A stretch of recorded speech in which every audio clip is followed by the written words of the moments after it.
लग्नेश कौन है? हाँ, ये बहुत महत्वपूर्ण पॉइंट है, क्योंकि हर ग्रह की अपनी एक ऊर्जा है, अपना स्वभाव है, एक काम करने का तरीका है। जब वो ग्रह लग्नेश बनकर दूसरे भाव में बैठता है तो वो अपनी प्रकृति के अनुसार ही धन और संसाधन कमाने के रास्ते बनाता है। स्रोत हमें कुछ साफ उदाहरण देता है, उन पर गौर करते हैं। बिल्कुल। जैसे अगर मंगल ग्रहों के सेनापति वो लग्नेश होकर दूसरे भाव में हो तो? मंगल तो ऊर्जा, हिम्मत, एक्शन का प्रतीक है। बिल्कुल। स्रोत के अनुसार अगर मंगल ये रोल निभा रहा है तो पैसा मुख्य रूप से पर्सनल एफर्ट से, हिम्मत से, फिजिकल वर्क से और दृढ़ इरादे से आता है। अच्छा। ऐसा व्यक्ति इंतजार नहीं करता, वो मैदान में उतरता है, रिस्क लेता है, कैलकुलेटेड रिस्क, और अपनी मेहनत से अपनी जगह बनाता है। इनमें एक करके दिखाने वाली बात होती है। हाँ हाँ। हो सकता है ये लोग रियल एस्टेट, इंजीनियरिंग, स्पोर्ट्स या सिक्योरिटी फोर्सेस जैसे क्षेत्रों में सफल हों, लेकिन यहाँ एक चैलेंज भी है। कभी कभी ये लोग थोड़े इम्पेशेंट हो सकते हैं या जल्दबाजी में फैसला ले सकते हैं, खासकर पैसों के मामले में। अच्छा, तो मंगल यानी करके दिखाना। अब अगर बुध हो तो? बुध तो बुद्धि, व्यापार और बातचीत का स्वामी है। एकदम सही। अगर बुध लग्नेश होकर दूसरे भाव में है तो व्यक्ति की सबसे बड़ी दौलत उसकी बुद्धि और उसकी वाणी बन जाती है। कमाई का जरिया अक्सर व्यापार, लेखन, टीचिंग, कंसल्टेंसी, मार्केटिंग या कोई भी ऐसा फील्ड होता है जहां कम्युनिकेशन स्किल्स और तेज दिमाग की जरूरत हो। सही। इनकी वाणी में लॉजिक और चार्म का मिक्सचर हो सकता है। जैसा आपने कहा, ये बोलकर दिखाते हैं, पर यहाँ ध्यान रखना होता है कि कहीं सिर्फ बातों में ही ना उलझ जाएं और ठोस नतीजे भी लाएं। कभी कभी यह स्थिति व्यक्ति को थोड़ा हिसाब किताब में ज्यादा उलझा सकती है। और देवगुरु बृहस्पति, ज्ञान, नैतिकता और विस्तार के कारक, वो हो तो? यदि बृहस्पति लग्नेश होकर दूसरे भाव में विराजते हैं तो स्रोत बताता है कि धन और संसाधन ज्ञान से, शिक्षा से, सलाह से, कानून, फाइनेंस या किसी बड़े नेटवर्क के जरिए आते हैं। अच्छा। ऐसे लोगों की समझ और सलाह को समाज में महत्व दिया जाता है। लोग उनके ज्ञान पर भरोसा करते हैं और उसके लिए कीमत देने को तैयार रहते हैं। उनका ज्ञान ही उनकी संपत्ति है। वाह। ये अक्सर उदार होते हैं, पर इन्हें ये भी सीखना होता है कि अपनी उदारता का संतुलन कैसे बनाएं ताकि खुद के संसाधन खत्म ना हो जाएं। यहाँ एथिक्स का पहलू बहुत इंपॉर्टेंट हो जाता है। और शुक्र, सौंदर्य, कला, लग्जरी और रिश्तों का ग्रह, उनके बारे में क्या? अगर शुक्र ये भूमिका निभा रहा है तो जैसा कि स्रोत इशारा करते हैं, समृद्धि का रास्ता कला, संगीत, डिजाइन, मनोरंजन, फैशन, कॉस्मेटिक्स या सुख सुविधाओं से जुड़े बिजनेसेस से होकर जाता है। उनका पर्सनल चार्म, उनकी सोशल स्किल्स और लोगों को जोड़ने की क्षमता उनके लिए मौके बनाती है।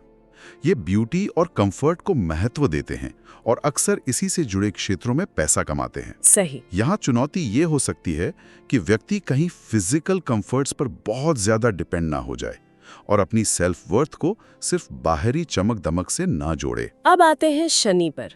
न्याय, अनुशासन और धीमी गति के ग्रह, इनके बारे में तो कहते हैं कि फल देर से देते हैं। हाँ, और अगर शनि लग्नेश होकर दूसरे भाव में है तो स्रोत के अनुसार धन आता है, लेकिन अक्सर धीरे धीरे आता है, कड़ी मेहनत, अनुशासन और धैर्य के बाद। स्थायी। हाँ, ये स्थायी संपत्ति का योग बना सकता है। सफलता अक्सर ट्रेडिशनल बिजनेसेस, जमीन जायदाद या किसी ऐसी नौकरी से मिलती है जहां जिम्मेदारी और लंबे समय तक टिके रहने की जरूरत हो। शनि यहाँ सिर्फ धन ही नहीं बल्कि मेहनत से कमाया हुआ सम्मान और प्रतिष्ठा भी देता है। हाँ, ये जरूरी है, जो अपने आप में एक बड़ा संसाधन है। हाँ, शुरुआत में संघर्ष या देरी हो सकती है और व्यक्ति को कभी कभी पेसिमिस्टिक सोच से बचना होता है। इन्हें अपनी मेहनत पर भरोसा रखना होता है। और आखिर में छायाग्रह राहु और केतु, ये तो हमेशा कुछ अनएक्सपेक्टेड और हट के रिजल्ट्स देते हैं। बिल्कुल। अगर राहु लग्नेश होकर दूसरे भाव में है तो धन अक्सर अचानक आता है, अनएक्सपेक्टेड सोर्सेस से या नॉन ट्रेडिशनल तरीकों से। जैसे विदेशी कनेक्शन, टेक्नोलॉजी, शेयर बाजार या कोई अचानक मिला बड़ा मौका। राहु एम्बिशन को बहुत बढ़ा देता है और भौतिक सफलता की तेज इच्छा देता है, लेकिन इसमें उतार चढ़ाव और इंस्टेबिलिटी की संभावना भी रहती है। व्यक्ति को नैतिक सीमाओं का ध्यान रखना बहुत जरूरी हो जाता है। और अगर केतु हो तो केतु तो डिटैचमेंट का प्रतीक है। केतु जब लग्नेश होकर दूसरे भाव में होता है तो ये एक कॉन्ट्रडिक्टरी स्थिति बनाता है। एक तरफ व्यक्ति अपनी पहचान को संसाधनों से जोड़ रहा है, हाँ, दूसरी तरफ केतु उन संसाधनों से एक तरह की अनासक्ति या असंतोष भी दे सकता है। पैसा आ सकता है, शायद थोड़े रहस्यमय या गुप्त तरीकों से, या फिर अचानक नुकसान भी हो सकता है। व्यक्ति को धन या परिवार को लेकर एक अजीब सा खालीपन महसूस हो सकता है। ओह। इन्हें अक्सर अपने संसाधनों के प्रति एक बैलेंस्ड और स्पिरिचुअल नजरिया अपनाने की जरूरत होती है, ताकि वो न तो पूरी तरह लिप्त हो, न ही पूरी तरह विरक्त। अगर हम इसे बड़े परिप्रेक्ष्य से जोड़ें तो राहु और केतु दोनों के मामले में स्रोत, संयम और क्लियर डायरेक्शन बनाए रखने की सलाह देते हैं, क्योंकि ये ग्रह भ्रम पैदा कर सकते हैं। ये तो कमाल है। मतलब एक ही ज्योतिषीय योग, लेकिन अलग अलग ग्रह उसे कितने अलग रंग और मायने दे देते हैं। हाँ बिल्कुल, हर ग्रह अपनी कहानी कह रहा है कि स्वयं कैसे संसाधनों के साथ जुड़ेगा। लेकिन इस पूरी प्लेसमेंट का जो सबसे गहरा संदेश है, वो सिर्फ धन कमाने के इन तरीकों तक ही सीमित नहीं है, है ना? नहीं, बिल्कुल नहीं। जैसा कि हमने शुरू में इशारा किया था, इसका कोर है आत्मा और संसाधनों का गहरा मिलन। आत्मा और संसाधनों का मिलन, ये सुनने में बहुत पावरफुल लगता है। क्या आप इसे थोड़ा और खोलकर समझा सकते हैं? इसका प्रैक्टिकल मतलब क्या है? देख, इसका प्रैक्टिकल मतलब ये है कि जब लग्नेश स्वयं दूसरे भाव संसाधन, वाणी, परिवार, मूल्य में आता है, तो व्यक्ति के लिए उसकी संपत्ति, उसकी आवाज, उसके पारिवारिक मूल्य, ये सिर्फ बाहरी चीजें नहीं रह जाती। ये उसकी पहचान का एक अटूट हिस्सा बन जाते हैं।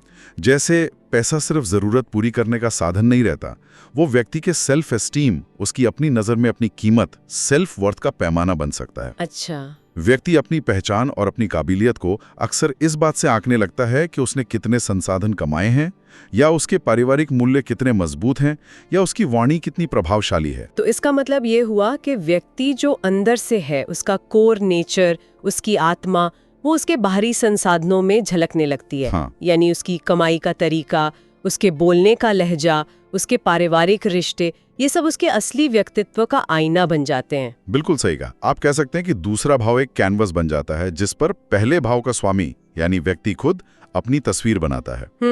जैसा व्यक्ति अंदर से होगा, हिम्मती, बुद्धिमान, ज्ञानी, कलात्मक, मेहनती, वैसा ही रंग उसके संसाधनों के कमाने और दिखाने में दिखेगा। हाँ। स्रोत इस बात पर बहुत जोर देता है कि यदि व्यक्ति इस कनेक्शन को समझ ले और अपने दूसरे भाव के एरियाज, वाणी, धन कमाना, पारिवारिक व्यवहार को सच्चाई, ईमानदारी और अवेयरनेस के साथ चलाए, तो इसके रिजल्ट सिर्फ पॉजिटिव ही नहीं बल्कि लाइफ चेंजिंग हो सकते हैं। लाइफ चेंजिंग कैसे? जैसे कि न सिर्फ भौतिक समृद्धि और सुरक्षा मिलने की संभावना बढ़ती है, बल्कि इससे भी आगे जाकर व्यक्ति अपने परिवार की चली आ रही परंपराओं और मूल्यों को एक नई ऊर्जा, एक मॉडर्न पहचान देने में कामयाब हो सकता है। अच्छा। वो जड़ों से कटता नहीं बल्कि उन्हें सींचकर उनमें नए फूल खिलाता है। वो अपनी पर्सनल आइडेंटिटी को फैमिली लेगेसी के साथ इस तरह मिला देता है कि दोनों ही बेहतर होते हैं। ये अतीत और भविष्य के बीच एक पुल बनाने जैसा है, अपनी यूनिक स्टाइल में। ये तो वाकई एक गहरा और जिम्मेदारी वाला पहलू है, अपनी पहचान को अपनी विरासत और संसाधनों के साथ मीनिंगफुली जोड़ना। हाँ, और ये एक जीवन भर चलने वाली यात्रा हो सकती है, अपने स्वयं को अपने संसाधनों में ऑथेंटिसिटी के साथ रिफ्लेक्ट करने की यात्रा। तो अगर हम आज की चर्चा को समेटें तो कह सकते हैं कि जब कुंडली में पहले भाव का स्वामी दूसरे भाव में होता है, तो व्यक्ति की मूल पहचान और उसके संसाधनों, जिसमें परिवार, वाणी, मूल्य और धन सब शामिल है, के बीच एक अटूट, गहरा और डायनामिक रिश्ता बन जाता है। हाँ। उसकी लाइफ एनर्जी इन्हीं क्षेत्रों में बहती है और इन्हीं के जरिए दुनिया के सामने आती है। स्रोत से एक अंतिम बहुत ही पावरफुल कोट है, उस पूरी चर्चा को एक सूत्र में पिरोता है। बताइए। धन वहीं से आएगा जहां तुम सच में जिंदा हो। वाह। इसका गहरा मतलब यही है कि जब आप अपने काम में, अपनी वाणी में, अपने पारिवारिक मूल्यों में, अपने धन कमाने के तरीके में अपनी पूरी आत्मा, अपना असली स्वरूप उतार देते हैं, पूरी ऑथेंटिसिटी के साथ जीते हैं, तो संसाधन, चाहे वो भौतिक हों या भावनात्मक, और नेचुरली आपकी ओर खिंचे चले आते हैं। कमाल है। धन वहीं से आएगा जहां तुम सच में जिंदा हो, ये सोचने पर मजबूर करता है। और निष्कर्ष के तौर पर स्रोत हमें एक अंतिम विचार देता है जो शायद सुनने वालों को अपने जीवन के संदर्भ में सोचने के लिए प्रेरित करे। अपनी पहचान को अपने संसाधनों में बदलो। यही लग्न के स्वामी का धन भाव में होने का असली संदेश है। ये वाकई में एक गहरे सेल्फ रिफ्लेक्शन का बुलावा है। हाँ। ये हमें सोचने पर मजबूर करता है कि हमारा मूल स्वरूप, हमारी भीतरी सच्चाई, हमारी यूनिक पहचान, हमारे पास जो संसाधन है और हम जो मूल्य जी रहे हैं, उनसे कैसे जुड़ी है। और सबसे जरूरी सवाल, हम कैसे अपनी इस अनूठी पहचान को ही अपना सबसे बड़ा और सबसे कीमती संसाधन बना सकते हैं।